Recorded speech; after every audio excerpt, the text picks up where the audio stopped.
కొరింథీయులకు రాసినటువంటి మొదటి పత్రిక 11వ అధ్యాయము 28వ వచనం. కాబట్టి ప్రతి మనుష్యుడు తన్ను తాను పరీక్షించుకొనవలెను, అలాగూ చేసి ఆ రొట్టెని తిని ఆ పాత్రలోనిది త్రాగవలను. ఏ పాత్రలోనిది? ఏ పాత్రలో? తాగే వాళ్ళకి చెప్పే మాట ఇది, తినే వాళ్ళకి చెప్పే మాట ఇది. అట్లని చెప్పి త్రాగుడు బోతులు అనుకుని, నాకు తెలిసి కొంత తాగుడు బోతులు ఉంటారు. వాళ్ళు ఏం చేస్తారంటే బాటిల్ జేబులో పెట్టుకొని వడివడిగా అంగడికి పరిగెత్తి ఒక ఉప్పినికాయ ప్యాకెట్ తగుండు అంటే సరే అట్టొద్దులే, బారంగంలోకి పోతే బారంగంలో కూర్చొని సీసా పక్కన పెట్టుకొని కబాబేనా కాదా ఇంకేం అదో వాడు చెప్పాలి. కబాబేనట్లే మనకు తెలియదు కాబట్టి చెప్పాలి, వాడు తెలుసు కాబట్టి చెప్పిండు వాడు.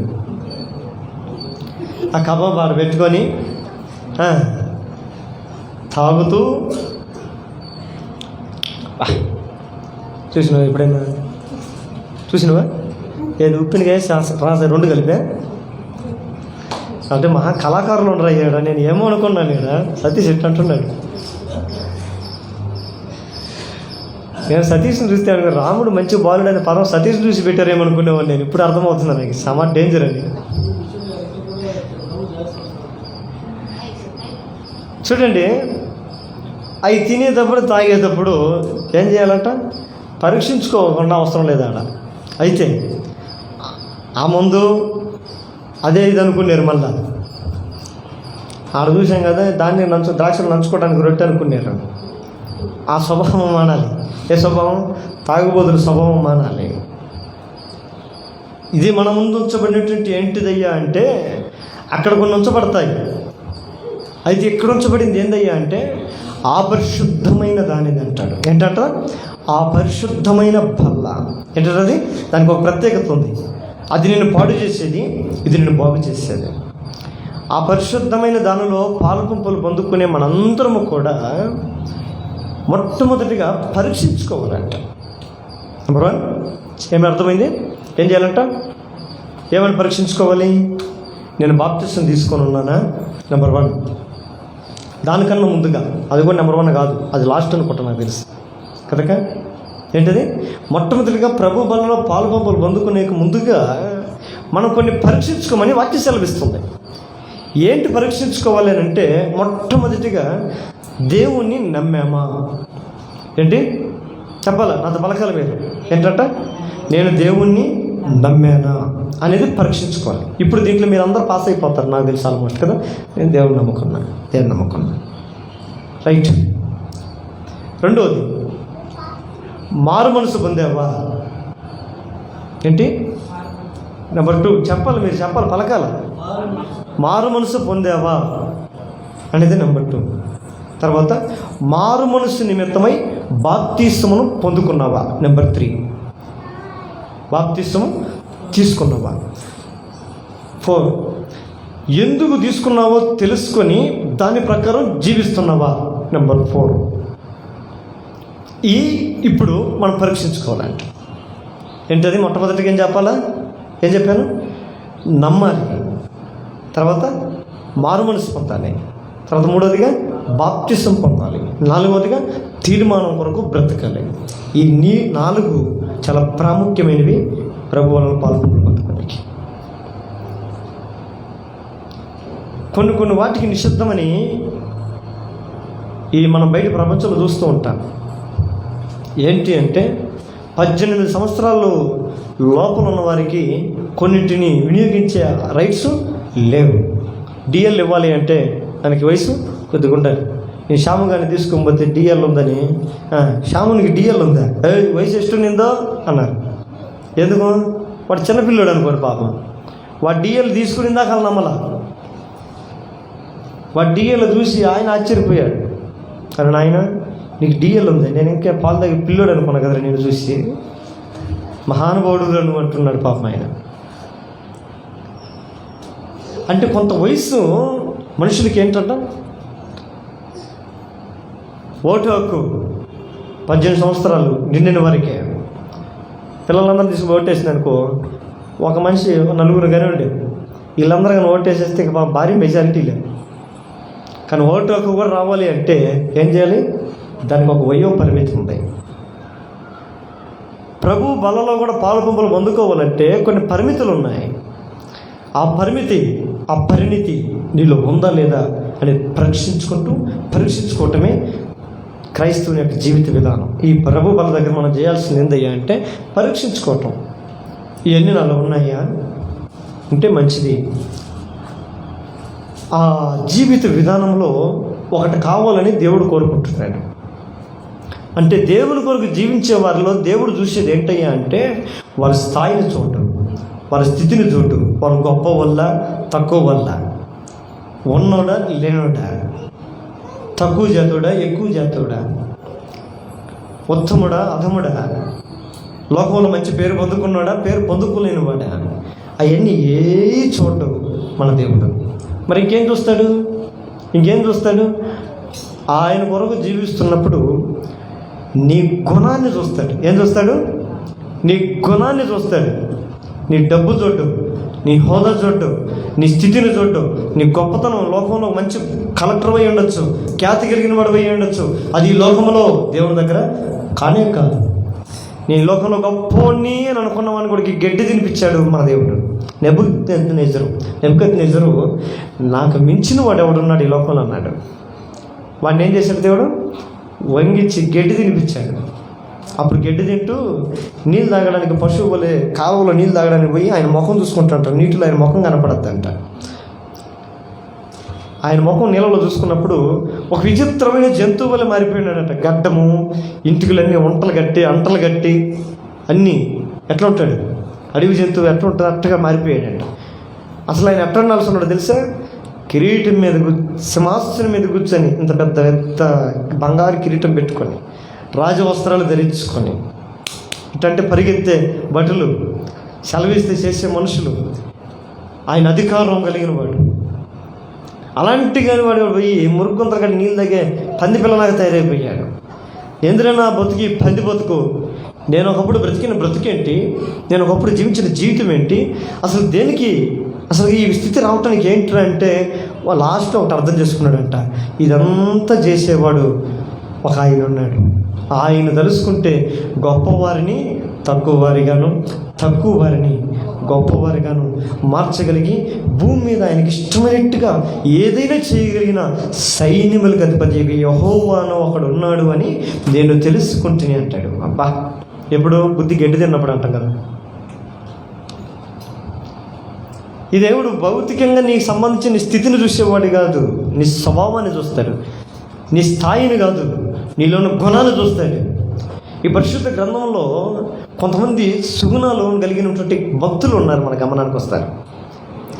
వాళ్ళలో కొన్ని సుగుణాలు మనకు మంచి మంచి నేర్పిస్తూ ఉంటాయి. మనం నేర్చుకోగలిగితే, మనం అవలంబింపగలిగితే ఈ మధ్యాహ్న కాల సమయంలో దేవునికి ఒక ఇష్టమైన పాత్రగా ప్రభు మన జీవితాలు మార్చును గాక. ఆయనకి ఇష్టమైన పాత్రగా నువ్వు మార్చుకుంటే ఆయన ఏం చేస్తారో తెలుసా? ఆయనకి ఇష్టమైంది ఉన్నతంగానే వాడుకోవాలని ఆశపడతాడు. మీ ఇంట్లో వెండి గ్లాస్ ఉంటే ఎట్లా వాడతారు? మా ఇంట్లో వెండి గ్లాస్ ఉంటే తీసుకొని పోయి బాత్రూంలో పెట్టుకుంటానని అంటారా? బంగారు చెంబు ఉందనుకుంది, దాన్ని ఏం చేస్తారు?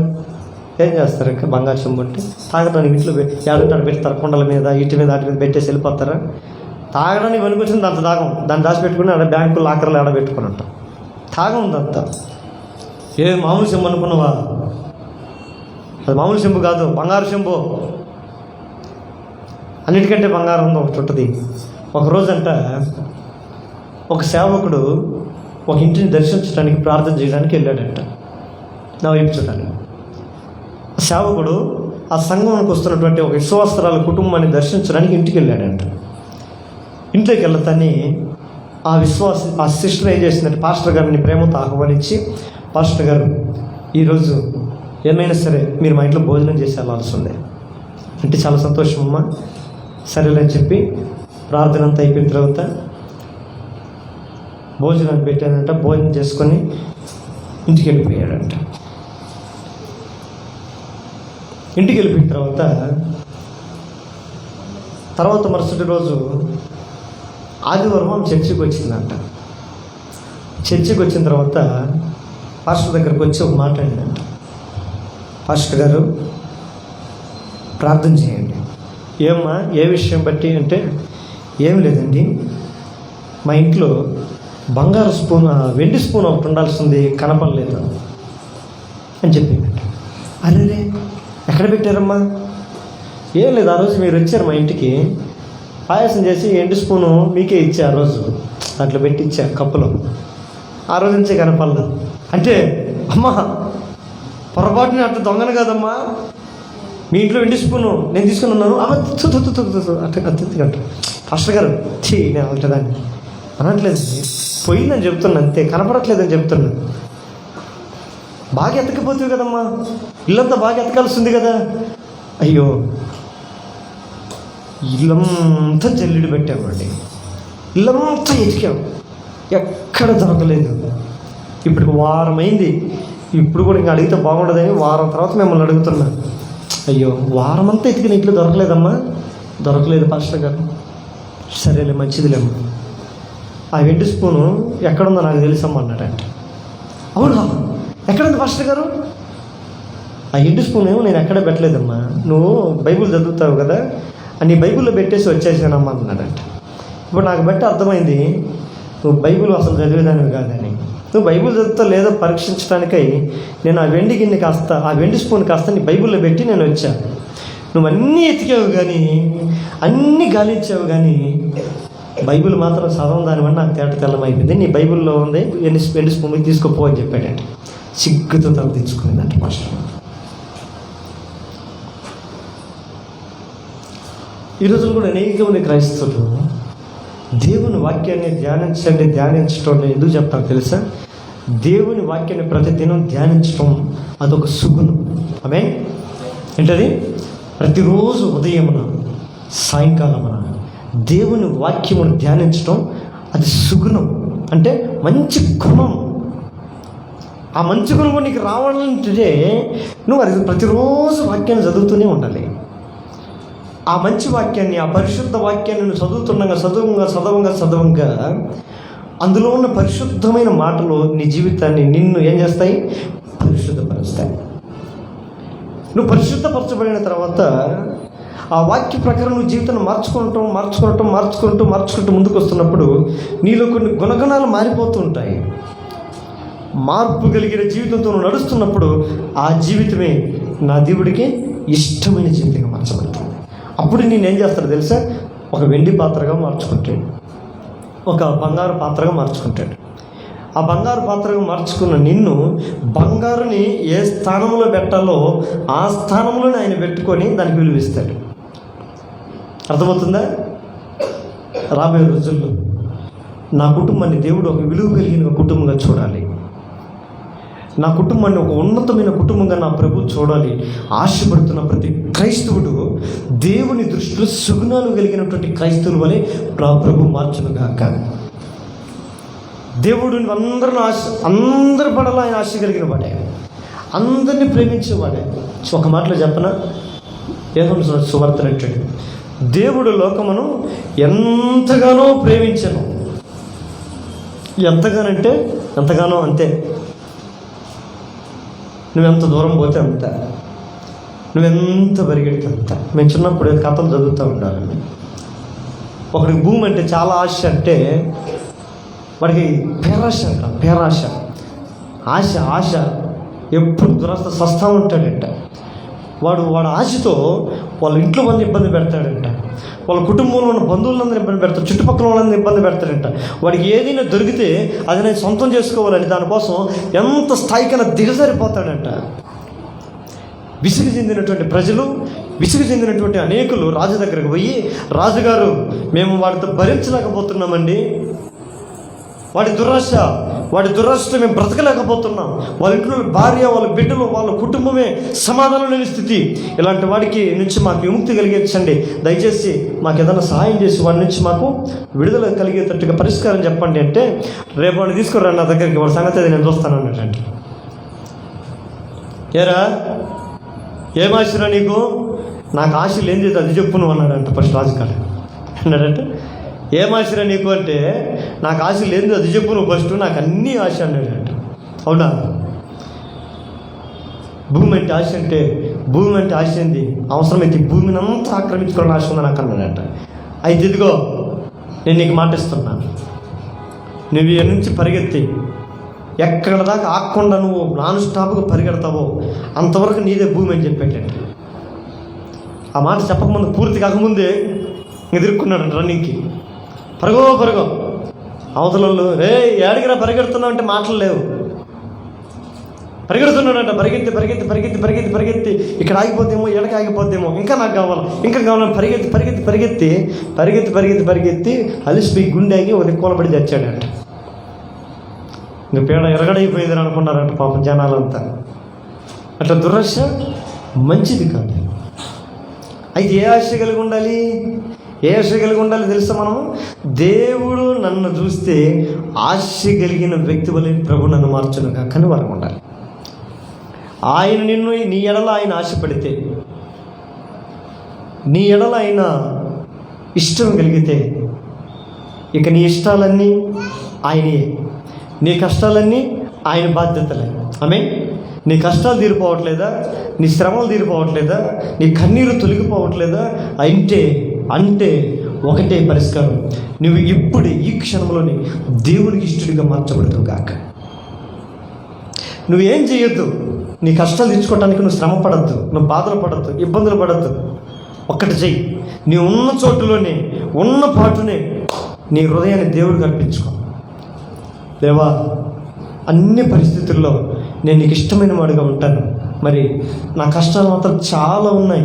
వాటి పరిస్థితి ఏంటంటే దేవుడు అంటాడు, మై హోనా, భయపడకు, నేను నీకున్నాను, నీకు తోడై ఉన్నాను, నీకు ఏది తక్కువగానే ఇవ్వను. ఆమేన్. అందుకని నా నీతిని, రాజ్యమును మొదట వెతుకు, దాని వెనక నీకు సమస్తములు దొరుకుతాయి. నీవు ఏదైతే కావాలి, నీకేదైతే అవసరమో, నీకేదైతే అక్కరో అవన్నీ నీ దగ్గరకు వచ్చేటట్లుగా, రప్పించేటట్లుగా నేను చేస్తాను. మొదటిగా నేను చెప్పినట్టు ఉన్నాడు అంటే, ఇశ్రాయేలు ప్రజలు ఐగుప్తులోంచి బయటకు వస్తూ ఆయన చూపించే దేశానికి వెళ్తున్నారంట. ఎవరు చూపించే దేశానికి? వాళ్ళు చూసుకున్న దేశానికి కాదు,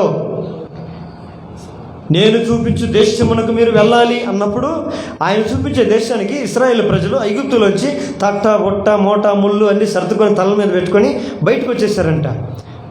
వచ్చారు కానీ వాళ్ళకి మధ్యలో తాగడానికి నీళ్ళు అవసరమైంది, తినడానికి ఆహారం అవసరమైంది. దేవుడు వారికి దయచేస్తూనే వచ్చున్నాడు. తినే ఆహారం ఎక్కసమైపోయి ఒకరోజు, ఈరోజు మా ఇంట్లో ప్రతి ఆచారం అయితే ఖచ్చితంగా ముక్కలేంది ముద్దదే కదా మాకి అనేవాళ్ళు అంట. మోషే కాడికి వచ్చి, సరేలేరా, దేవుడు అనుగ్రహించే స్వాస్థ్యం ఉంది కదా, ఆ రాజ్యం ఉంది కదా, ఆడికి పోదాం, ఆడికి పోయిన తర్వాత ఫస్ట్ స్టాండర్డ్ అవుదాం, సెటిల్ అవుదాం,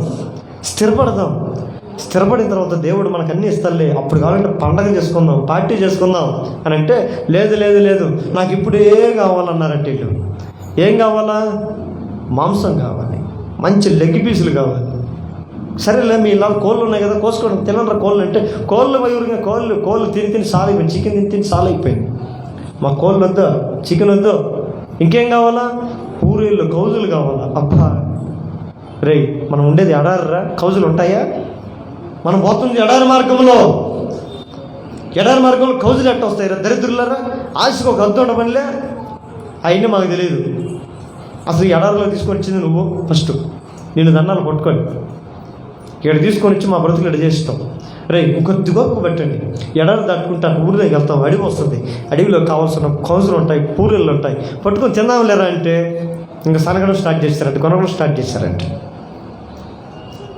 అప్పుడు మోషే దేవుని దగ్గరికి వెళ్ళి, దేవా, నా దేవా, ఏందయ్యా ఇది? నువ్వు చెప్పిన మాటను బట్టే కదా మేము ఐగుప్తు నుంచి బయటకు వచ్చింది, నువ్వు వెళ్ళి వాళ్ళు తీసుకొని రమ్మంటే కదా నేను తీసుకొని వచ్చింది, ఇప్పుడు నువ్వు చూపించే మార్గంలో కదా మేము వెళ్తుంది, నీ నీతిని, రాజ్యాన్ని వెతకమన్నావే, ఇప్పుడు నువ్వు చూపించే దేశం నువ్వు వెతుక్కోవడానికి మేము బయలుదేరుతున్నాం, దాని వెనక సమస్తమును దొరుకుతావని నువ్వు అన్నావు అంటే, మేము ఉన్న పరిస్థితి లేదా ప్లేస్ ఇంపార్టెంట్ కాదు, సమస్తమును ధారాళంగా దయచేసి శక్తి కలిగిన దేవుడి అందు నీలో ఉన్నది, ఆ శక్తి నీలో ఉన్నది. ఆ మాట నిజమైతే ఎడారిని చూడకు, సువిశాలమైన భూభాగం అని చూడకు, ఈ పరిస్థితులు ప్రతికూలంగా ఉన్నాయని చూడకు, నువ్వు చేయగలవు, చేయి ప్రభు, అంతే. ఆమేన్ అన్నాడంట. ఆమేన్ అన్నాడు. బయటకు వస్తానే దేవుడు, మోషే నేను నీ ప్రార్థన విన్నాను. నిజమే, నేనే వాళ్ళని పిలిచాను, వాళ్ళని నడిపిస్తున్నాను, నేను చూపించే మార్గం నడుస్తున్నాను, వాళ్ళు అడుగుతున్న న్యాయమే, వాళ్ళు ఆశపడ్డ న్యాయమే, నేను ఇస్తున్నాను. ఇదిగో రేపు నుంచి మొదలుకోమని స్టార్ట్ చేసుకుంటారు.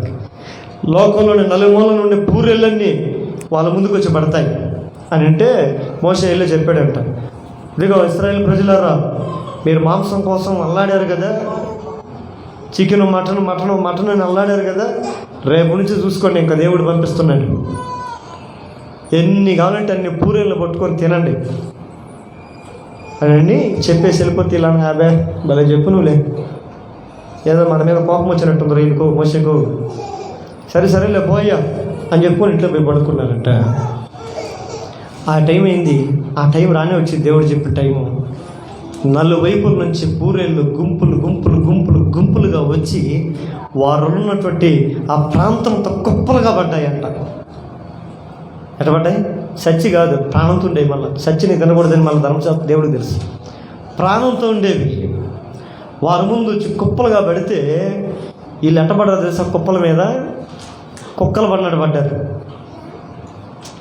కుక్కలు పడినట్టు పడి తెచ్చుకొని వాటిని బొచ్చుతో కూడా తిన్నారో నాకైతే తెలియదు, కానీ ఎట తిన్నారట. తిని ఒక్కొక్కడు వచ్చి కూర్చొని అని తేపుతారు కదా, ఎట్లా అని తేపితే అవతలోడు ముక్కులు పగిలిపోతుంది, ముక్కుల నుంచి వస్తుందంట పాపం. ఈ థమ్సప్ జీరా దాగినప్పుడు ఒక తేపు వస్తుంది మనకి, అలవాటు ఉందా? తేపినప్పుడు అటు ముక్కుల నుంచి కూడా అట్లా ఓపెన్ చేసుకొని బయటకు వస్తుంది గ్యాస్. అట్టగా మనోడు 7 దాకా తిన్నాడట ఒక్కొక్క పూరేళ్ళని, ఒక్కొక్కడు తిని ఒక్క తేపు తేపితే ముక్కుల నుంచి వాసన కొడుతుందంట. ఆడిపోయి పక్కన కూర్చొని అన్నట్టు, దరిద్రే ఎంత తిన్నావురా, అబ్బా నేను తక్కువ తిన్నట్టు, నీది కూడా కట్టే ఉంది, నువ్వు కూడా పల్లె తిన్నావులే అని ఒకరినొకరు మాట్లాడుకుంటుండడం చూసి దేవుడికి ఎట్టొచ్చిందంట, కోపం వచ్చిందంట. సరే ఇచ్చోళ్ళారా, ఇది మీ బ్రతుకు.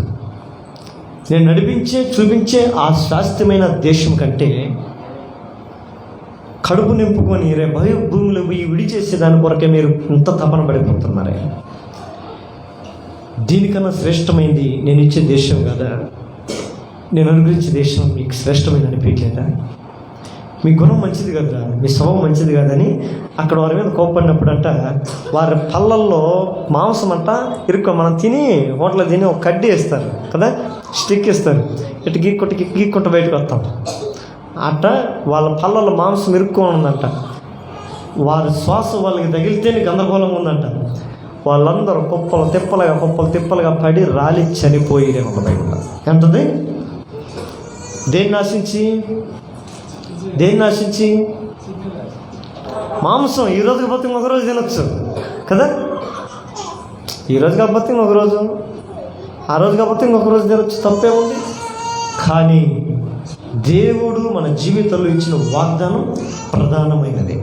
దాని కొరకు వాగ్దానం స్వతంత్రించుకోవటానికి ముందుకు సాగిపోతున్నప్పుడు మన జీవితంలో ఎదురయ్యే ప్రతి సమస్యను, ప్రతి కష్టాన్ని, ప్రతి వ్యధను దాన్ని ఎట్ట చూడాలి తెలుసా? హైలైట్ చేసుకోకూడదు. ఇంకా ఏదమ్మా ఇదేట పడిపోయినా, ఈ సంవత్సరం ఎంతమంది వాగ్దానాలు తీసుకున్నారు? చేతులు ఎత్తాను. ఈ సంవత్సరంలో నూతన సంవత్సరం వాగ్దానాలు తీసుకున్న వాళ్ళు, మీకు అందరికీ వాగ్దానాలు ఇచ్చాడు కదా దేవుడు. ఆ వాగ్దానాన్ని దేవుడు నెరవేర్చడానికి దేవుడు సమర్థుడని నమ్మండి. నీ జీవితంలో దేవుడు ఏ వాగ్దానం ఇచ్చాడో దాన్ని నీ పక్షమున సంపూర్ణంగా నెరవేర్చును గాక. ఆమేన్. ప్రతి క్రైస్తవుడికి ఏముండాలంటే దేవుడి నుంచి వాగ్దానం పొందుకొని ఉండాలి. వాగ్దానం లేనివాడు క్రైస్తవుడే కాదు. ఎందుకో తెలుసా? విగ్రహారాధికుల మధ్యలో అబ్రహాం ఉన్నాడు. అబ్రహామా, నేను చూపించే దేశమునకు నువ్వు వెళ్ళు అని అంటే, ఎందుకు వెళ్ళాలి, దేనికి వెళ్ళాలి, ఎవరు నువ్వు అని అంటే ఆయన అంటాడు, నేను సర్వశక్తి కలిగిన దేవుడును, నాకు అసాధ్యమైనది ఏది కూడా లేదు. నేను నీకు ప్రామిస్ చేస్తున్నా. ఏంటో తెలుసా? నిన్ను గొప్ప జనముగా చేస్తాను. అబ్బే ఏంటంటే గొప్ప జనముగా చేస్తాను. నేను గొప్పగా జనంగా మార్చబడ్డానికి అబ్రహాం ఏమన్నా పెళ్ళిగాని కుర్రోడేం కాదు, నీకు తెలుసు కదా. అన్నీ అయిపోయినాయి, కాళ్ళు చాపుకునే టైం అది. ఆ టైంలో గొప్ప జనంగా చేస్తానంటే ఆ వాగ్దానాన్ని చేతబట్టుకొని బయలుదేరాడు అబ్రహాం. అనేక ఇబ్బందులు, 33 సంవత్సరాలు ఆ వాగ్దానం నెరవేర్చబడకపోయినా దాన్ని ఏం చేశాడు? పట్టుకున్నాడు. ఆ వాగ్దానం జరుగుద్దా అని అతనిలో కూడా సందేహాలు వస్తున్నాయి. ఈ వాగ్దానం నెరవేర్చబడుతుందని ఆయనలో కూడా అనుమానాలు వస్తున్నాయి. అనేక సార్లు వచ్చాయి. ఒకసారి కూర్చొని యోచన చేసుకుంటా ఉన్నాడంట, బయట పండుకొని విచారం చేస్తున్నాడంట. దేవుడు వచ్చాడంట, అబ్రహాము ఏంటి యోచన చేస్తున్నా? ఏం లేదు యేసయ్యా, నన్ను గొప్పగా ఆశీర్వదించావు నువ్వు, దానికి థ్యాంక్స్. కానీ దీనంతా అనుభవించడానికై నాకు వారసులు లేరే, ఇంత సంపాదించేం ప్రయోజనం? నా ఇంట్లో పని వాళ్ళే బాగుపడతారు, వాళ్ళే పొందుకొని సంతోషపడతారు, పానీలే అన్నాడు. అబ్రహమా అట్లే చూడు, పైకి ఏం కనపడుతున్నాయి? నక్షత్రాలు. అంతగా నిన్ను ఆశీర్వదిస్తాను. అవునా? లేచి మళ్ళీ మోకాలు లేచి, తప్పైంది ప్రభు, నన్ను క్షమించినాను. ఇట్లా అనేక సార్లు సందేహాలు వస్తున్నాయి, కలవరం. ఎందుకంటే మానవుడు కదా, మనం కూడా మనుషులమే కదా. ఒక్కొక్కసారి దేవుడు మనతో చెప్తుంటాడు, నువ్వు భయపడకు, నీ స్థితిని మారుస్తాను, నీ జీవితాన్ని మారుస్తాను, నీ బ్రతుకును మారుస్తాను, నిన్ను ఉన్నస్తులు నిలబెడతాను అని అంటే మనకేమో విన్నప్పుడు బాగానే ఉంటుంది. కానీ పరిస్థితులన్నీ చూసినప్పుడు మన స్థితి దిగజారిపోతున్నట్టు ఉంటుంది. ఇవన్నీ చూసి మనకు కాస్త ఏమనిపిస్తుంటుంది? ఏంది నా పరిస్థితి అయిపోతుంది, ఇటు ఇది పోతుంది, ఇంకా అనుకున్న దానికంటే ఇంకా నా జీవితంలో అధ్వానం అయిపోతుంది, ఇంకా నా బ్రతుకు ఇంకా వెనక్కి వస్తుంది, కానీ ఎక్కడ ముందుకు పోతున్నాను అనేటట్టుగా భావనలు వస్తున్నావు. అప్పటికి అలాంటప్పుడే వాగ్దానం చేతబట్టి మనం నిలబడే వాళ్ళమై ఉండాలి. ఆమె ఆయన నిబంధన మనం ఏం చేయాలంట? జ్ఞాపకం చేయాలి దేవునికి.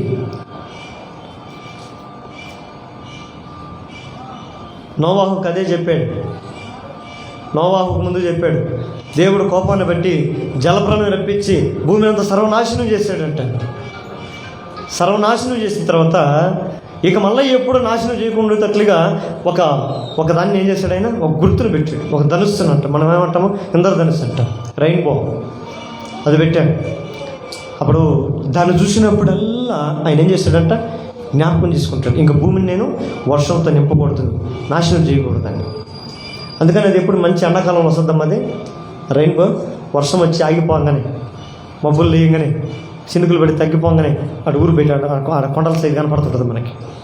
దాన్ని చూసినప్పుడల్లా దేవుడు ఏం చేస్తాడంట? ఆయన నిబంధన జ్ఞాపకం చేసుకుంటాడంట.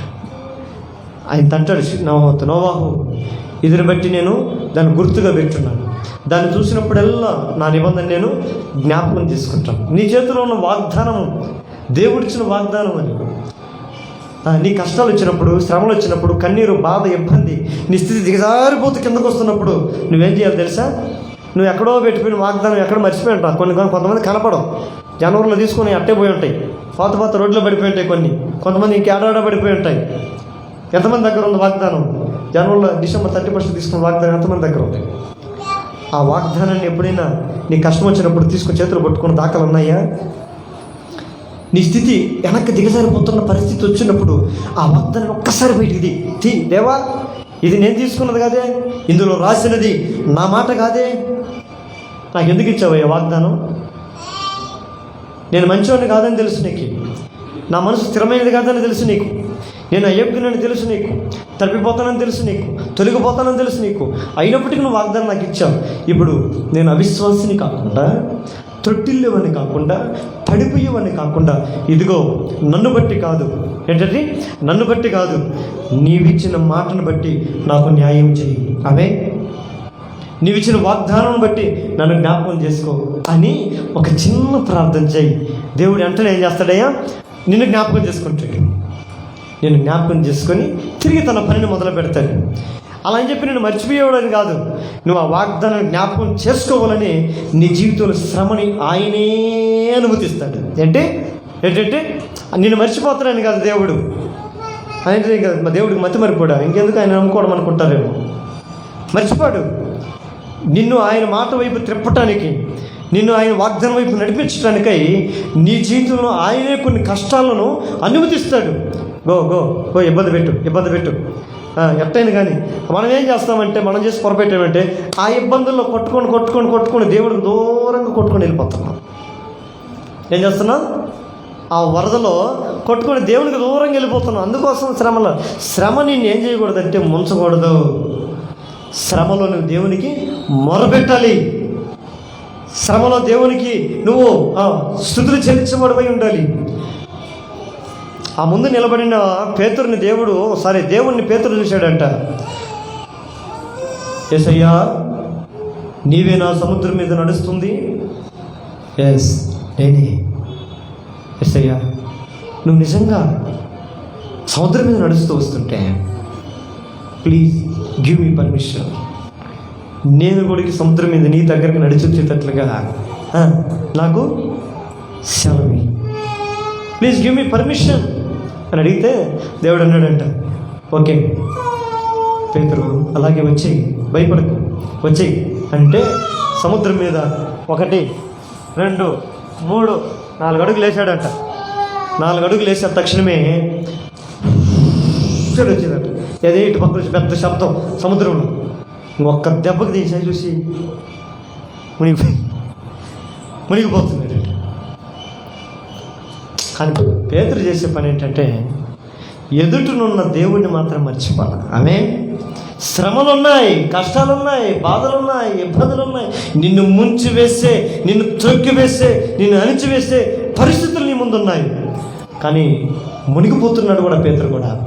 అయితే ఒక్కసారిగా దేవుడు ఎదుటున్నాడని గ్రహించి యేసు, యేసు నన్ను కరుణించు, నన్ను రక్షించు అని కేకలు పెట్టాడంట. వెంటనే దేవుడు జోక్యం చేసుకొని ఆయన పైకి లేపిన ఆయన చెయ్యిని పట్టుకొని అట్లే పైకి లేపి, అల్పవిశ్వాసి, ఎందుకు సందేహపడితే? ఎందుకు సందేహపడ్డానంటే ఎందుకై అడుగుతున్నావు? చూసావు కదా అలా ఆ పెద్ద పోరాట కెరటం వేసి నా మీదకి వస్తే సందేహపడక ఇంకేం చేస్తా? ఈరోజు మన జీవితంలో కూడా, మన బ్రతుకుల్లో కూడా దేవుడు అనుగ్రహించి శమూలమైన రక్షణ పొందుకోలేకపోవడం కారణం ఏదైనా ఉంది అంటే దేవుడు అంటే విశ్వాసం ఉంది, దేవుడు అంటే నమ్మకం ఉంది, దేవుడు అంటే అన్నీ ఉన్నాయి. అయితే కష్టం వస్తే దేవుడు కనుమరిగిపోయే అవిశ్వాసం కూడా మనకి ఉంది.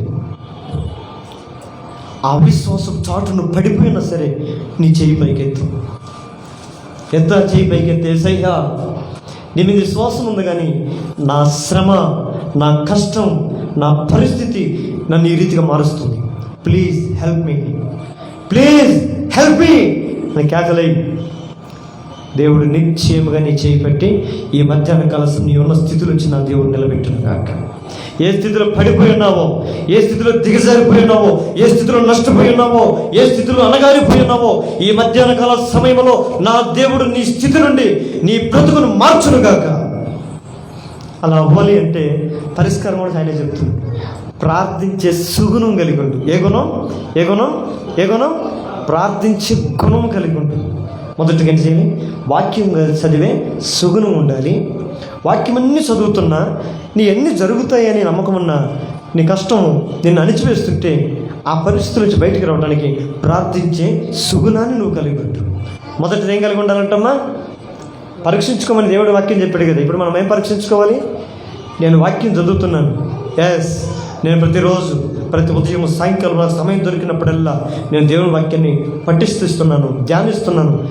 ఆ పరీక్షించుకునే పరీక్షకి నువ్వు రైట్ మార్క్ వేసుకో, టిక్ వేసుకో.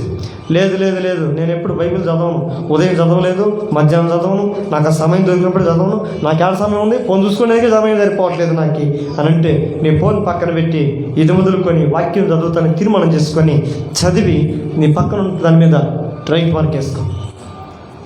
నెంబర్ 2, నువ్వు చదువుతున్నవన్నీ నీ జీవితంలో జరగలేదు, నీ పరిస్థితులు మారలేదు, చదవటానికి అన్నీ బాగానే ఉన్నాయి, దేవుడు వాగ్దానాన్ని బాగానే ఉన్నాయి, నా బ్రతుకు మారట్లేదు అని అంటే పొందుకోవటానికై నువ్వు ప్రార్థన చేస్తున్నావా అని ప్రక్కన ఉంటుంది. అది ఇంటూ పెడతావా, రైట్ మార్క్ వేస్తావా, ఏం చేస్తావు? ఏం చెప్పాలా? రైట్ మార్క్ వేస్తారా? వేసుకోండి. ఒకవేళ ఇన్ని రోజుల్లో అసలు ఇంటూ లేదు, రైటు లేదు, అసలు ఆ క్వశ్చనే లేదు మా లైఫ్లో అంటే ఇప్పుడే వేసుకోండి. ఆ క్వశ్చన్ వేసుకొని ఏం చేస్తారంటమ్మా? రైట్ మార్క్ వేయండి. చేయటం ద్వారా ప్రార్థించిన తన వారందరికీ యెహోవా సమీపస్తుడు. బైబిల్ ఆమె తనకు ప్రార్థించే వారి పక్షమున ఆయన ఎప్పుడు సమీపంగా ఉండే దేవుడు. ఆయన నీకెందుకు దూరంగా ఉన్నాడంటే నువ్వు ప్రార్థన చేయట్లే, ప్రార్థన చేయడానికి అవకాశం వచ్చినా ప్రార్థన చేయట్లే. మన శుక్రవారం ఆల్రెడీ ప్రేయర్కి వచ్చాం, మేడం ఎరగదిద్దాం ప్రార్థన. 12 గంటలకు చేశాం. పాపం స్త్రీలు, పాపం ప్రియాంక ఆశ్రమం పాపం వాళ్ళైతే ఇటుపక్క ఒక ఇటుపక్క బలి పెట్టారు, చుట్టుముట్టి మంట వేసి తగలబెట్టారు. ఇక మిగిలినందరూ చేపలు వేసుకొని చుట్టుకొని వాడైతే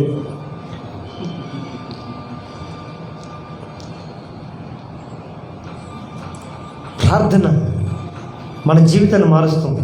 ఆ రోజుల్లో ఐడియా సిమ్ ఒకటి వచ్చేది. ఐడియా ఏం చేస్తుంది? మీ జీవితాన్నే మార్చేస్తుంది. ఇది కాదు, ఏ ఐడియా? ఆ సిమ్ మార్చి ఈరోజు సిమ్ అడ్రస్ లేకుండా పోయింది. కానీ ప్రార్థన మాత్రం నిరంతరం నిలిచి ఉంటుంది. ఎందుకో తెలుసా? మనం ప్రార్థిస్తున్న మన దేవుడు యుగ యుగములు సజీవుడైన దేవుడు. ఆయన నిన్న నేడు ఏకరీతిగా ఉండేవాడు. ఆల్ఫా ఓమేగా వాడు, ఆది అంతం లేనివాడు, అన్ని కాలంలో ఉండేవాడు, ప్రతి కాలంలో ఉండేవాడు. నీ కష్టకాలంలో ఉంటాడు, నీ శ్రమల కాలంలో ఉంటాడు, నీ ప్రతికూల పరిస్థితులు ఉంటాడు. ఆయన ఉన్నవాడు, అనువాడు. ఏమంటాడు తెలుసా? నువ్వు అడిగితే ఆమేన్ అంటాడు. ఆయన ఏమంటాడు? నువ్వు అడుగో, ఆయన అంటాడు ఆమేన్ అనువాడును, సత్య సాక్షియు, నమ్మదగిన దేవుడు అని ప్రకటన గ్రంథంలో ఆయనకి పేరు ఉంది.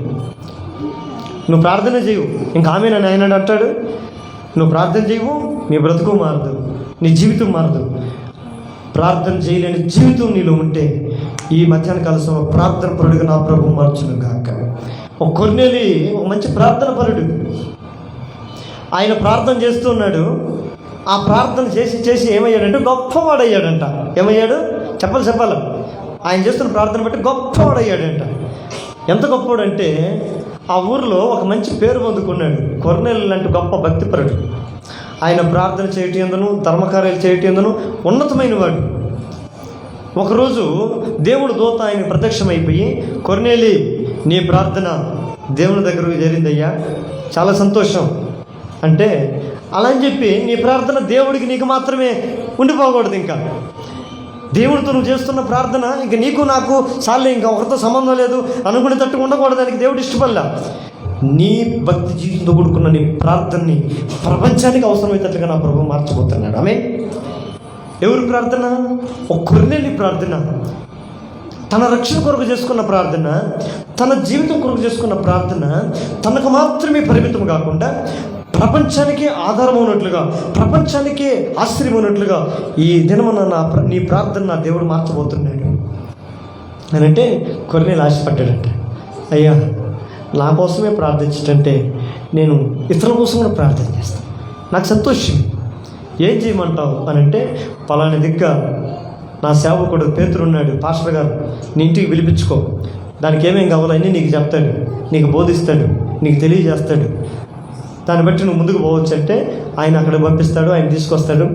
ఆయన వచ్చిన తర్వాత పేతురు ఆ ఇంట్లో కాలు పెట్టడంగా లేదో ఆయన ఒక్కడే అనుకుంటాడేమో పేతురు. కానీ ఆడికి వచ్చే వాళ్ళకి కొర్నేలితో పాటు ఆయన కుటుంబస్తులు, ఆడుకున్న చుట్టుపక్కల ఉండే వాళ్ళందరినీ గుంపు చేసి పెట్టున్నాడంట. ఏం చేశాడు? గుంపు చేసి పెట్టాడంట, ఏకం చేసి పెట్టాడంట. వాళ్ళకి ఏం చెప్పి ఏకం చేశాడో నాకు తెలియదు, మీకేమైనా తెలిస్తే చెప్పండి. ఇంటింటికి వెళ్ళి అమ్మా నా ఇంటికి రండి ఈరోజు. ఎందుకు మీ ఇంటికి? బర్త్డే ఉందలే, ఇంకొకటి ఉందలే ఏం చెప్పుకున్నాడు. ఆ ఇంట్లో ఏముంది? ఆ రోజు సేవకుడు ఈరోజు నా ఇంటికి రానయ్య ఉన్నాడు. ఆయన వస్తే నాకేంటి ప్రయోజనం? ఆ ప్రయోజనం కావాలంటే కమ్ టు మై హౌస్, రండి. ఒకటి చెప్తాను, నిశ్చయంగా ఈరోజు మా ఇంటికి వస్తే మీకు మంచి ప్రయోజనం ఉంది. ఒకటి ఉంది, ఖచ్చితంగా మేలుంది. సస్పెన్స్ నేను చెప్పను, నిజంగా రండి. నేను అలాంటివన్నీ మీరు చెప్పనంటే, అబ్బో నువ్వు గొప్పవాడు, నీతో పాటు మాకు పోటీ ఎందుకు, అంత గొప్పవాడిని మీరు కూడా కావాలంటే ఈరోజు నా ఇంటికి రండి. అంతే, ఒకటే మాట. గొప్పవాళ్ళు కాదని ఎవరికి ఆశ ఉండదమ్మా? ఎవరికి ఉండదు? మా ఇంటికి రండి, మీకు అలా కేజీ బంగారం ఇస్తానంటే ఎవరు రాదు. వచ్చి నన్ను కూడా కొట్టి గుడ్డు గుట్టడానికి ఎక్కువ మొత్తం చెప్పేది ఆలస్యం. అంతే. ఇట్లా చెప్పేళ్ళకి పేతురు చూసి అందరూ చుట్టుకున్నారంట ఆయన్ని. పేతురు ఆడికి వచ్చి దేవుని వాక్యం బోధిస్తాడు. ఆడ హైలైట్ ఏంటయ్యా అంటే, ఇంతమందిని చేర్చడానికై, ఇంతమందిని సమకూర్చడానికై, ఇంతమందిని పరలోక రాజ్యం పాత్రలు చేయడానికి కారణం ఏందయ్యా అంటే కొర్నేలి యొక్క ప్రార్థన. ఏంటది? కొర్నేలి యొక్క ప్రార్థన. కొర్నేలి యొక్క ఒక్కని ప్రార్థన ఆయనకు మాత్రమే కాదు, యావత్తు తన చుట్టూ వారందరికీ రక్షణగా మారింది. నీ ప్రార్థన, నా ప్రార్థన ఎవరికి ఆశీర్వాదకరంగా ఉండాలి? నీ కుటుంబానికే కాదు. నేను నా ఇంట్లోనే చేసుకుంటా అంటే మరి సంఘం, సంఘస్థులు, నీ తోటివారు, నీ ఇంటి సమాజం, నీ చుట్టుపక్కల ఉన్నవారు ఏంటి, వారి పరిస్థితి ఏంటి?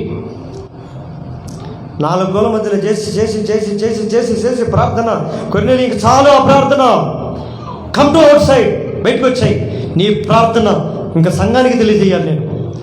నువ్వు ఇంట్లో మంచి ప్రార్థన పరుడువే, సంఘంలో నువ్వు ఎంత ప్రార్థన పరుడువో తెలియాలంటే కమ్ టు చర్చ్. నేను చేయను అయ్యా చర్చిలో, నేను ఇంట్లోనే చేసుకుంటా. అలా అయితే చేసుకో అయ్యా, నేను నా కుటుంబం కోసం కూడా చేసుకో. నీ ప్రార్థన దేవుడు కోరుకునేది నీ మట్టుకు కాదు, ఇతరులకు కూడా ఆదర్శంగా ఉండేటట్లుగా నీ ప్రార్థన దేవుడు మార్చునుగాక. నీ గురించి ఇతరులు చెప్పగలగాలి. ఇప్పుడు దీని అందరూ చుట్టుకొని చెప్తున్నారంట, మా కొర్నేలి నీ ప్రార్థన పరుడు అని మాకు తెలియదే. ఎంత ప్రార్థన పరుడు ఏంటయ్యా నువ్వు చేసిన ప్రార్థన పరలోకంలో దేవుడు విన్నాడా? అమ్మో, ఆ ప్రార్థన ఏంటి? ఎక్కడో దూరంగా పేతురు ఏడో ఒక దిక్కుంటే పేతురుతో కూడా మేము మాట్లాడమ్మా. వండర్ నిత్యంగా ఈ ప్రార్థన బయటికి రావాల్సిందే. కొన్ని సంవత్సరాలుగా నీ గదిలలో నువ్వు కూర్చొని చేస్తున్న నీ ప్రార్థన, నీ మదిలో ఉన్న నీ ప్రార్థన ఎక్కడికి రావాలి? సమాజానికి రావాలి. మన దేవుడికి ఒక పేరు ఉంది, తండ్రి కుడి పార్శ్వం ఉంది. ఆయన నిత్యము విజ్ఞాపన చేయవాడంట, నిరంతరము విజ్ఞాపన చేయవాడు. అది పరలోకంలో. ఆ విజ్ఞానం ఒకరోజు ఆపి, ఆ ప్రార్థనతో ఒకరోజు ఆపి నీ కొరకు, నా కొరకు ఈ భూమి మీదకి వచ్చాడు. ఈ భూమి మీద కూడా ఆయన పగలంతా దేవుని వాక్యమును బోధించి రాత్రిలో ఏం చేశాడంట? దేవుని వాక్యమును పగలంతా దేవుని వాక్యం బోధించి రాత్రి అంతా ప్రార్థన చేయటము ఏకాంతంగా గడిపేవాడు. అంటే ఈ భూమి మీద ఆయన ప్రార్థన చేసిన భూమి ధన్యకరమైనటువంటి భూమి ఇది. మరి మనం వెళ్తున్న సంఘంలో, మనం వెళ్తున్నటువంటి దేవుని జీవన సంఘంలో ఒక ప్రార్థించి ఒక కొర్నేలి లాంటి పాత్ర దేవుడిని దయచేస్తున్నాడా? లేకపోతే నీ ప్రార్థన ఇంకా నువ్వు 4 గోల మధ్య చేస్తున్న ప్రార్థన ఇంకా దేవుని సముఖం చేరలేదేమో. దేవుని సముఖంలో చేరింది అంటే నిత్యంగా నా దేవుడు కార్యం జరిగించి మనల్ని ఆడికి తీసుకొని వస్తాడు, తన ఆలయంలో తీసుకొని. అందుకని దావీదు అంటాడు, తన ఆలయంలో నా దేవుడు నా మొర ఆలకించెను. యెహోవా నా బలంలో పాట ఉంటుంది, ఆ చరణం ఉంటుంది. ఏంటన్నది? తన ఆలయములో నా మొర వినెను, అదెరెను ధరణి భయంకంపముచే. యెహోవా నా బలమా, యథార్థమైనది నీ మార్గం, పరిపూర్ణమైనది నీ మార్గం. యెహోవా.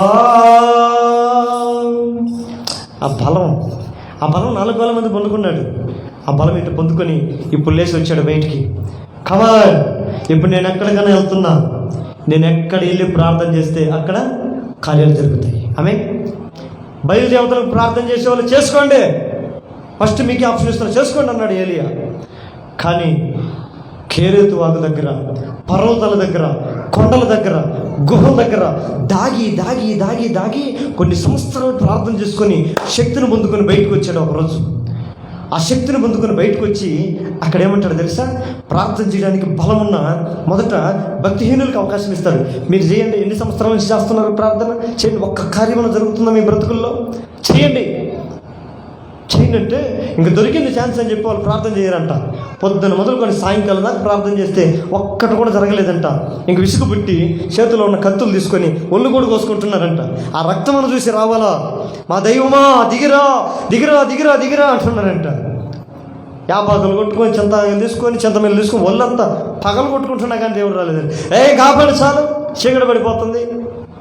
పొగలంటే ఏదో మేలుకుంటాడు మీ దేవుడు, వస్తాడు అనుకున్నాను నేను. ఇంక చీకటి పడిందంటే ఇంక నిద్రపోయేటాం, ఇంకేం లేస్తాడు మీ దేవుడు? పక్కకి రండి, ఇట్ట నాకు కొద్దిగా అవకాశం ఇవ్వండి, నేను చేస్తా ప్రార్థన. అప్పుడు అంటే, దేవా భూమి ఆకాశం సృజించిన దేవుడు అని నేను ఎరుగుదను. ఈ ప్రజలైతే ఎరగరు. ఇప్పుడు నేను ఇన్ని దినాలు రహస్యంగా నా జీవితాన్ని గడిపా. కేరేతు వాగు దగ్గర, గుహల దగ్గర, కొండ దగ్గర, పర్వతాల్లో, అరణ్యాల్లో ఒంటరిగా నా ప్రార్థన శక్తిని నేను పొందుకొని ఈరోజు ప్రజల మధ్యకి వచ్చా. అక్కడ చేసిన శక్తి ఈ ప్రజల ముందు నేను చూపించడానికి వచ్చా. కమాన్ రా, ఎక్కడున్నావు నువ్వు? వచ్చి ఇదిగో ఈ మధ్య మా మధ్య కార్యాన్ని జరిగించంటే ఆడేం కార్యం జరగాలి తెలుసా? అది తెలుసుకోండి. ఫస్ట్ ఓ పెద్ద గుంత తవ్వారంట. ఏం చేశారు? చెప్పాలా? మీరు చెప్తేనే నేను ముందుకు వెళ్తాను, చెప్పకుండా ముగించేస్తాను. ఒక పెద్ద గుంత తవ్వారంట. గుంత తవ్వి ఆ గుంత నిండా నీళ్లు పోసేసారంట. వాటర్ ఫుల్ఫిల్ చేసేసారు. నీళ్లు నింపి ఆ నీళ్ళలో కట్లు పెరిచారంట. కట్టెలు నీళ్లు కట్లు పెరిచి ఆ కట్ల మీద వధించిన ఒక ఎద్దును తెచ్చి కట్ల మీద బండబెట్టారంట. వధించిన ఒక ఎద్దును తెచ్చి కట్ల మీద బండబెట్టి ఇప్పుడు మళ్ళీ నీళ్లు పోసేయండి. ఆ బలి పశువు మీద కూడా నీళ్లు పోసేయండి. నీళ్లు పొంగేటట్లుగా, ఆ బలి పశువు కూడా నీళ్ళల్లో మునిగేటట్లుగా నీళ్లు పోసేయండి. ఇప్పుడు దేవుడు అన్నవాడు వచ్చి అగ్ని వచ్చి ఆ బలి పశువును తగలబెట్టాలి. చెయ్యి ప్రార్థన ఇప్పుడు అన్నాడట. ఆ నిప్పు కోసమే ఏగిలాడారు పాపం వాళ్ళు పొద్దున మొదలు సాయంకాలం దాకా. ఇప్పుడు నేను వచ్చి ఇంట్లో వెళ్ళాడు. ఇంతకుముందు ఈ జీవితం ఏడుంది?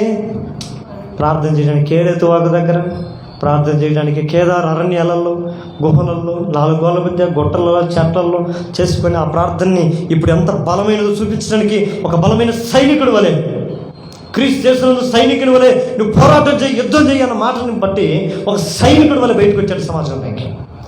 ఇప్పుడు నేను అంటున్నాడు, దేవా నీ ప్రార్థన శక్తి నాకు తెలుసు, ఈ సర్వ సమాజానికి తెలిసినట్లుగా రా దిగి అగ్ని ఎక్కడున్నా ఈ బలి పశువును దహించి వేయను కాక అన్నాడంట. అగ్ని అమాంతంగా వచ్చి ఆ నీళ్ళలో ఉన్న బలి పశువును దహించి వాళ్ళ ముందు దగ్గ మండిపోయిందంట. ఎట్లా ఉంటుంది ప్రార్థన? మన ప్రార్థన జలుబు చేసి వారమైంది పోవట్లే. ఏసనాలు పో జలుబా పో అంటే ఇంకా ఎక్కువ జ్వరం వచ్చింది. కడుపు నొప్పి స్టార్ట్ అయింది. ఏసు రక్తం వేసి కొబ్బరి నుండి డబ్బా తీసుకుంటాం 2 ఏళ్ళది రుద్ది కడుపులో నొప్పి పోవను కాక ఏసు రక్తం వేసి సిలువ రక్తం వేసి ఏసు రక్తం వేసి సిలువ రక్తం వేసి ఏసు రక్తం వేసి అలాగే బేదైంది. చర్చికి రాను ఏమైంది? మోసం. రాత్రి అంతా ప్రారంభించారు. కడుపుని పాల పొద్దున ఆచారం బేదలు తిరుక్కున్నాయి. చర్చికి కూడా రాను మొల పడుకుని. మన ప్రార్థన ఏంటండి మన ప్రార్థన? ఇది కదా ప్రార్థన. ఇలాంటి ప్రార్థన ఉందో లేదో ప్రభు బల్ల ముందు పరీక్షించుకో. ఏ ప్రార్థన? కొండలను పిగిలింపజేయగలిగిన శక్తి కలిగిన ప్రార్థన, సమస్యలను ప్రతికూల పరిస్థితులను అనుకూలపరచగలిగిన ప్రార్థన నీలో ఉందా లేదా పరీక్షించుకుంటూ మొక్కలు ఎందుకుంటా. యేసయ్యా నేను పరీక్షించుకుంటున్నాను. వాక్యం చదివేది ఒక ఎత్తు, ప్రార్థన చేసుకొని నన్ను పరీక్షిస్తే ప్రార్థన చేస్తున్నానయ్యా, నా ప్రార్థన ఎట్లాంటిదో ఇప్పుడు టెస్ట్ చేస్తే తెలిసింది. నా ప్రార్థన ఎలికి నా ఇంట్లో వచ్చి పోమును కాక అంటే అదే నా ఇంట్లో పెద్ద పులైపోయింది. మరి నాయనో తొలగిపోయిన ఎలుగుతూ ఉంటే సైలెంట్గా ఉందును. నేను చేసిన ప్రార్థన పులైపోయి ఈరోజు నా ప్రాణం తీస్తుంది. అనగా నా ప్రార్థన ఎంత బలహీనమైనదో నాకు తెలియజేస్తూ వస్తున్నావయ్యా, నన్ను క్షమించు. నీతిమంతుని ప్రార్థన బహు బలము కలిగినది, కార్యములు జరిగించునని అంటున్నావు కదా. ఆ నీతి ఏదో నాకు లేదు, నేను ఒప్పుకుంటున్నాను. ఆ నీతిమంతుని నాలో ఏ నీతి లేదు. నేను ఇప్పుడు కాదు నీతిమంతుని, నేను ఎప్పటికీ నీతిమంతుని కాదు. నా జీవితం నేను బ్రతుకున్నంత వరకు నేను నీతిమంతుని కాను. కానీ ఒకటి ఎరుగుదను, నీ రక్తము నా ప్రతి పాపములను కడిగి నీతిమంతులుగా మారుస్తుందని మాత్రం నేను ఎరుగుదను. నేను ప్రార్థించడానికి వెళుతున్నప్పుడల్లా నేను నీతిమంతులుగా తీర్చబడి ప్రార్థన చేయాలనే విషయం తెలియక ఇన్ని రోజులు నేను ప్రార్థన చేశాను. చిచి నాకెంత బుద్ధిహీనుండయ్యా. ప్రార్థన చేయడమే ప్రాముఖ్యం అనుకున్నాను, కానీ నీతిమంతులుగా తీర్చబడి ప్రార్థన చేయాలనే విషయం నాకు తెలియలేదయ్యా ఇన్ని రోజులు. అందుకని బహు సంవత్సరములుగా నేను ప్రార్థన చేస్తున్నా, నా ప్రార్థన కార్యాలు జరగట్లేదయ్యా. ఇది జరుగు, ఇది మారు, ఇది స్థిరం కావాలి, ఇది తొలగిపోవాలి అని ప్రార్థన చేస్తున్నా, పోవట్లేదు యేసయ్యా. నేను నీతిమంతునిగా మార్చబడాలంటే నీ రక్తంతో నీకు కడగబడాలి. ఇదిగో నీ రక్త ప్రోక్షణ దగ్గరకు వచ్చాను, నీ బల్ల ఎదుటకు వచ్చాను. ఆ సిలువలో కాచిన ఆ శ్రేష్టమైన పరిశుద్ధమైన అమూల్యమైన నీ రక్తమును నా మీద కుమ్మరిచ్చేసయ్యా. నడి నెత్తి మొదలుకొని అర్రికాలు వరకు నీ రక్తంతో నన్ను కడుగేసయ్యా.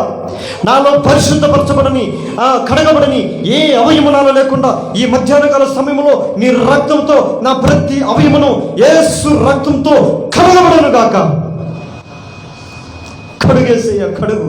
నా నాలుగును కడుగు, నా కంటిని కడుగు, నా చూపును కడుగు, నా నడవడికను కడుగు, నా ప్రవర్తన కడుగు. యేసు నీ రక్తంతో నన్ను కడిగి నీ మధ్యాహ్నం కోసం నీతిమంతునిగా మార్చు. ఇక నీ సహాయం లేకుండా నేను పర్వతంలో దాటిదానంటే చెప్పుకునే సామర్థ్యత నాకు లేదు, కానీ నీ సహాయం వలన, నీ రక్త ప్రోక్షణ వలన, నీవు అనుగ్రహించిన నీ బలమైన ప్రార్థన వలన ఇదిగో నేను యుద్ధములు జయించుదను, రాజ్యములు జయించుదను, నా ముందున్న సమస్యలను జయించుదను. ఇదిగో నా ముందు ఇదిగో ఎన్ని సంవత్సరాలుగా ఈ సమస్య తొలగనే లేదేసయ్యా, తొలగనే లేదు. ఈ మధ్యాహ్నకాల సమయంలో ఆ పర్వతం లాంటి సమస్యలు కూడా మైనముల కరిగిపోయే శక్తి కలిగిన సన్నిధిలో నేనున్నాను. నన్ను పరిశుద్ధపరచు. నేను నీతిమంతునిగా మార్చబడాలంటే అది నీ వాక్యం నాలో ఉండాలి, పరిశుద్ధులతో సహవాసం ఉండాలి, ఎడతెగని బోధ ఉండాలి, రొట్టె విడిచిన అనుభవంలో ఉండాలి. వీటన్నిటికీ దూరంగా ఉండి నువ్వేమాత్రం కూడా నీతిమంతుని మార్చబడలేవు, నీతిమంతునిగా మార్చబడలేవు. నువ్వు నీతిమంతునిగా ఉండాలంటే దేవునితో ఎక్కువ సహవాసం ఉండాలి, దేవునితో ఎక్కువగా సహవాసం ఉండాలి, దేవునితో ఎప్పుడు అంటుకట్టుబడి ఉండాలి, పరిశుద్ధులతో సహవాసంలో ఉండాలి, దేవునితో అంటుకట్టుబడిన జీవితం ఉండాలి. నువ్వు దేవునికి వేరే ఉండి నువ్వు ఫలించటం నువ్వు ఏమాత్రం నీకు సాధ్యం కాదు. నువ్వు కోరుకున్నది ఏ జీవితంలో ఏదైనా జరగాలి అంటే మొదట ఆయన ఎదుగురా, ఆయనలో ఉంటూ ఈ మధ్యాహ్నకాల సమయంలో పరీక్షించుకోదలిసినవి రెండు దేవుడు మన గమనం తీసుకొని ఇచ్చాడు. ఆయన వాక్యమును ధ్యానించడం, రెండవదిగా ప్రార్థించే సుగుణం కలిగినటువంటి గుణాలు కలిగిన వారుగా ఉన్నాయి. ఈ గుణం నాకు దయచేస్తాయి అని దేవుని సన్నిధిలో ప్రార్థన. అందరూ మోకాళ్ళ మీద ఉంటూ అట్లే దేవుని సన్నిధిలో ప్రార్థనతో ఉంటారు. ఇంకా ఈ విధమైనటువంటి నేను పరీక్షించుకోగా